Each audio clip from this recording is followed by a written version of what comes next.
অবিশ্বাস্য ফিগারের এক অপূর্ব সুন্দরী মেয়ে, কিন্তু তাকে বিয়ে করার সাহস কারো নেই, কারণ তার জন্ম থেকেই ছিল একজোড়া ভিন্ন রঙের চোখ। স্থানীয়রা তাকে অশুভ দুর্ভাগ্যের প্রতীক মনে করত, কিন্তু হঠাৎ ভিন জগৎ থেকে আসা এক যুবক তাকে দেখে হতভম্ব হয়ে গেল। এই মুখ, এই শরীর, এমন মেয়েকে যদি স্ত্রী হিসেবে ঘরে আনা যায়, মরে গেলেও আফসোস থাকবে না। সে দৌড়ে গিয়ে তাকে নিয়ে যেতে চাচ্ছিল। ঠিক তখনই 50 বছর ধরে অবিবাহিত এক বুড়ো আগে দাঁড়িয়ে গেল। মেয়েটা বুড়ো লোকটাকে দেখে সঙ্গে সঙ্গে মানসিকভাবে ভেঙে পড়ল। যুবক আর সহ্য করতে পারল না, নিজের কাছে থাকা শেষ একটা বন দিয়ে বিনিময় করলো আর মেয়েটাকে নিজের করে নিল। কি নরম, কি মসৃণ! একটা বন দিয়ে একটা সুন্দরী, পুরো লাভ। কিন্তু সে ভাবতেও পারেনি এই কাজটাই তাকে বেঁধে ফেলবে শক্তিশালী হওয়ার সিস্টেমের সাথে। নতুনদের উপহার সঙ্গে সঙ্গে খুলে গেল।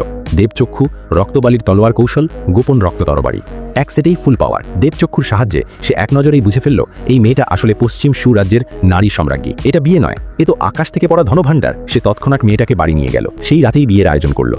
এরপর সে গেল সৈন্যদের কাছে টাকা আদায় করতে। আমি নিজের যোগ্যতায় ধার নিয়েছি, কেন ফেরত দেব? কথা বাড়ালো না, তলোয়ার তুলেই কোপ। এক আঘাতে শরীর ভেদ। সৈন্য কিছু বোঝার আগেই মারা গেল। সিস্টেম জানালো 1 বছরের শক্তি বেড়ে গেল। বাকি সৈন্যরা হামলা করলো, সে অনায়াসে শেষ করে দিল। আরও 3 বছরের শক্তি ফ্রি। টাকা নিয়ে সে বিয়ের জিনিসপত্র কিনে বাড়ি ফিরল।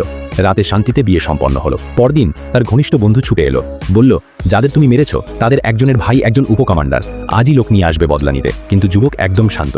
তার কাছে ওরা সবাই অভিজ্ঞতার প্যাকেট। সে বন্ধুকে নিয়ে নিজেই উপকমান্ডারের কাছে গেল। দেখে বুঝলো ওর শক্তি 8 বছরের সমান। সামনে থেকে লড়াই ঝুঁকিপূর্ণ, তাই ইচ্ছে করেই রূপালী রক্তের তলোয়ার বের করলো।